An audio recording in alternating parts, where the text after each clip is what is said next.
Yellow journalism అని ఒక పదం ఉంది మనకి. సో వీళ్ళని ఎల్లో జర్నలిస్టులు అన్నారు. కొన్ని సందర్భాల్లో దాడులు జరిగినాయి, కొట్టారు వీళ్ళని. ఈ పత్రికల నిర్వాహకుల మీద దాడులు జరిగినాయి, కొట్టారు, కేసులు అయినాయి, ఇంత గందరగోళం నడిచింది. అయితే నిప్పు లేకుండా పొగరాదు అనేటువంటి సిద్ధాంతం మీద వీళ్ళు కథ నడిపారు. సో మీడియాని అవేర్ చేయటము, మీడియాకి జాగ్రత్తలు చెప్పడము అనే కార్యక్రమం ఏదైతే నిన్న ప్రెస్ కాన్ఫరెన్స్లో జరిగిందో అది కూడా మీ కన్నీరు మేము తుడుస్తాం, మా కన్నీరు మీరు తుడవండి అన్న పద్ధతిలోనే నడిచింది. అలా కాకుండా ముందు ఎందుకుంది ఇది అంటే, మీకు ఇది మాకది అనే మాట ఎందుకు వస్తుంది అంటే, ఇక్కడ పెట్టుబడి ఎవరిది అనేది. పెట్టుబడి నిర్ణయిస్తుంది ప్రపంచాన్ని. పెట్టుబడి పురుషుడిది. పురుషుడు డబ్బులు పెట్టి ఒక అమ్మాయిని హీరోయిన్గా తీసుకుంటాడు, ఒక కొరియోగ్రాఫర్గా ఒక అమ్మాయిని పెట్టుకుంటాడు, తన అసిస్టెంట్గా ఒక అసిస్టెంట్ కొరియోగ్రాఫర్గా ఒక అమ్మాయిని పెట్టుకుంటాడు, ఒక కొరియోగ్రాఫర్. అంటే మెయిల్ డామినేషన్ అనేది ఉంది, పురుష పెట్టుబడి ఉంది అక్కడ.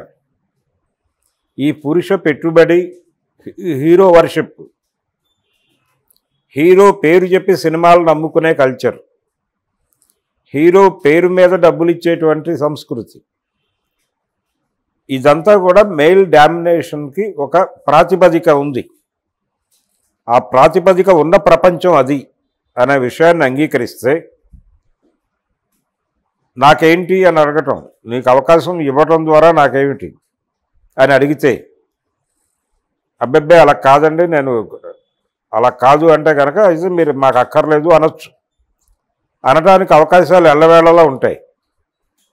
ఇది గుర్తించాలి ముందు ప్రపంచం.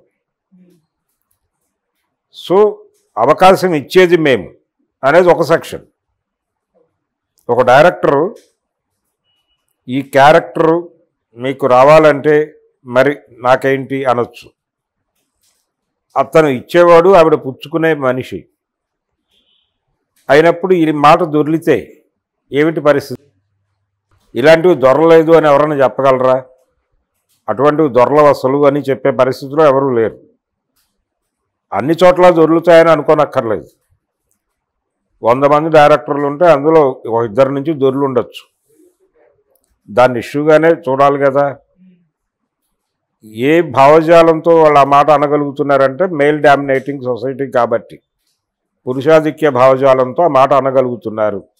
సో ఇలాంటి పురుషాధిక్య సమాజము, పురుష పెట్టుబడితో నడుస్తున్నటువంటి పరిశ్రమ. దీనిలో ఇంకొక కోణం ఉంది. ఇప్పుడు ఈ అమ్మాయి కంప్లైంట్ ఇచ్చింది, ఆ కొరియోగ్రాఫర్. ఆ అమ్మాయి ఎవరి పొలోద్బలంతో ఇచ్చి ఉండొచ్చు, ఆ అమ్మాయి వెనకాల ఎవరున్నారు అనే హంటింగ్ జరుగుతోంది. ఆ హంటింగ్ ఎందుకు జరుగుతోంది? ఎవరు చేస్తున్నారు ఆ హంటింగ్? పురుషులే చేస్తున్నారు. పురుష ప్రపంచం ప్రస్తుతం ఆవిడ్ని ఎనిమిగా చూచుచున్నది అనేది వాస్తవం. దాన్ని అంగీకరించి తీరాలి. వాళ్ళు టార్గెట్ చేస్తున్నారు అమ్మాయిని. మేమేదో అవకాశాలు ఇస్తాం. ఇప్పుడు ఒక పెద్ద హీరో తన సినిమాకి సోలో కొరియోగ్రాఫర్గా తనకు అవకాశం ఇస్తానన్నారు అని నిన్న మాట్లాడారు. ఆ పెద్ద హీరో అల్లు అర్జున్ అనే పేరు బయటకు వచ్చింది. అల్లు అర్జున్ అమ్మాయికి అవకాశం ఇస్తున్నాడంటే జానీ మాస్టర్ని అతను టార్గెట్ చేస్తున్నాడా? జానీ మాస్టర్ జనసేన మనిషి కాబట్టి పవన్ కళ్యాణ్కి అల్లు అర్జున్కి ఉన్న గొడవ ఇచ్చా ఇది ఫ్లేరప్ అవుతోందా అని ఇంకొక కథ. నాగబాబుని సెంటర్ చేసి, నాగబాబుకు తెలుసు జానీ మాస్టర్ ఎక్కడ ఉన్నాడో, అతనే ఈయన్ని దాచాడు అనేది ఒక స్టోరీ.